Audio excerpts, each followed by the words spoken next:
Jack and Miranda are in the middle of a disagreement. Can you head it off before they tear out a bulkhead?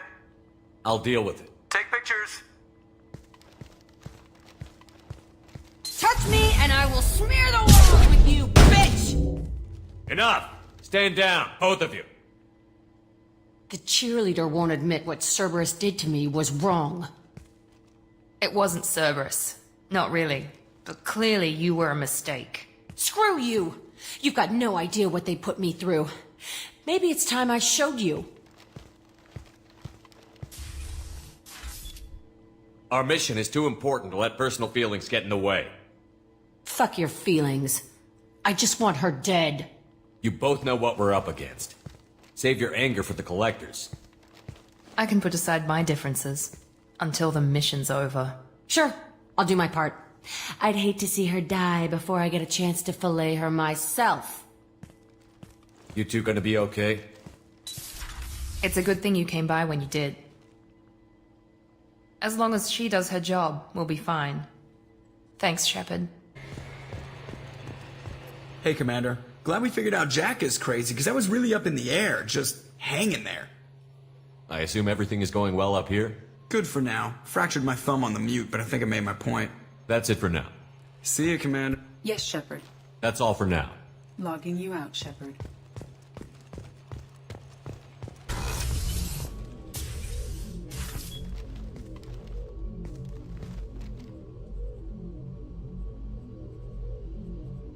Shepard, I wanted to check in.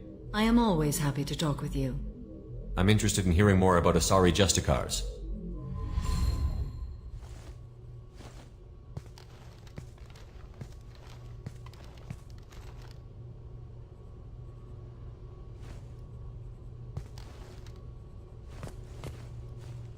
We hold a unique place in Asari culture.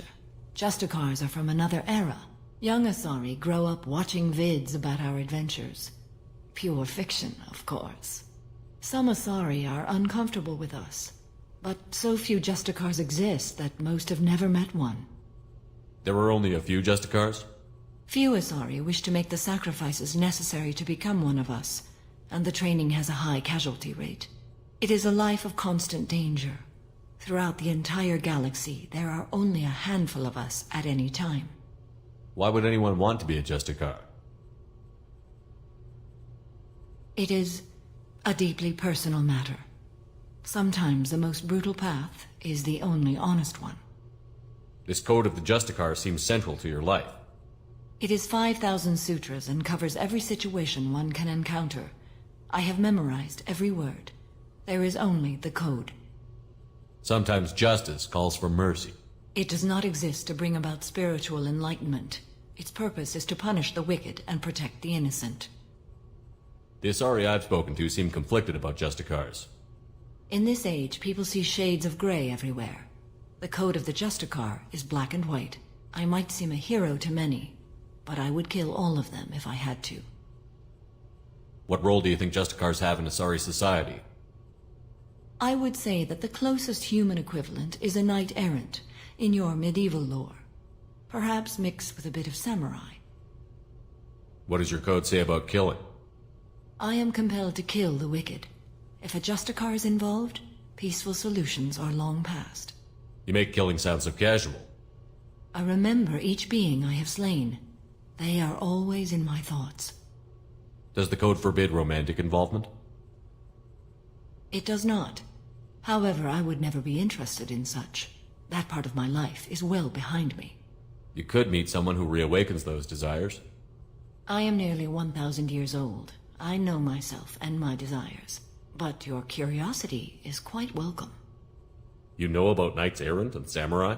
When I knew I must leave Asari space again, I studied the history and morals of new species. When I was a maiden wandering the galaxy, humans had not yet arrived. What did your studies tell you about us? You are more individualistic than any other species I have encountered. If 3 humans are in a room, there will be 6 opinions. I like your species. I am curious to see what you will do. I should go. I'm glad we spoke. Do you need something? Have a few minutes to talk? Very well. I had been recording a message for Kolyat. How are things going with him? It is difficult. All things worth keeping are. I never explained. I suppose the story of my wife's death took you by surprise. I figured you'd explain to me when you were ready. I appreciate your patience. I kept my work clear of our home life. I assumed that would be enough to protect Erica. That memory I mentioned before. Laser dot trembles on the target's skull. The smell of spice on a spring wind. Sunset eyes defiant in the scope. That was Erica. That was how I met her. She saw my targeting laser as she walked by and threw herself in the way. I guess she impressed you. She woke me up. Her body trembles, not fear. Indignation. Her mouth moves. How dare you? You and I trained to sacrifice ourselves to save others.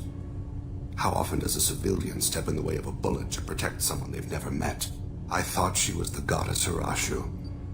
She met my eyes through the scope, and my purpose faltered. So how did she go from blocking your shot to having your children? I had to meet her. The memory possessed and endowed me. I fell on my knees before her, begged her pardon. She introduced me to the world beyond my work. Eventually, she forgave me. Later, she loved me. When you talked to Kolyat, you said she died. I let myself become complacent. I thought Erica and Kolyat were safe. I stayed away too long, and my enemies came for her. Who came for her? Batarians, a slaver ring that was preying on Hanar outer colonies. I'd killed their leaders. They paid the shadow broker to find out who I was. But they were afraid of me, so they went after her. You told Kolyat that you hunted her killers down. Erica woke me up.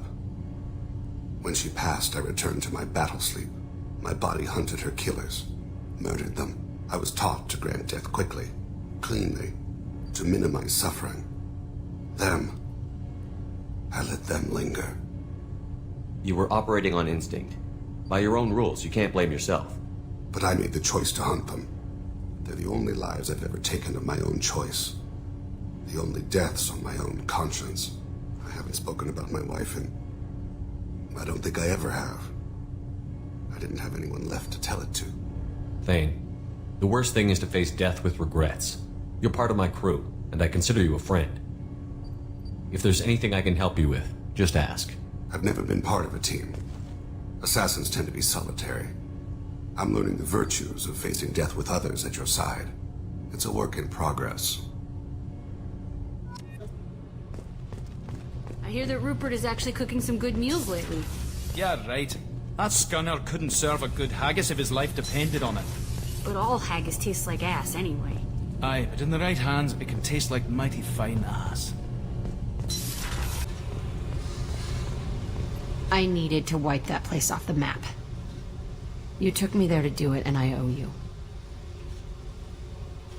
You don't know what it's like, Shepard, to have garbage like that following you. It marks you in ways you don't expect. I've made a lot of hard choices, Jack. Like what to let go. Hard to walk away from it. You'd think it would get easier now that the place is a crater.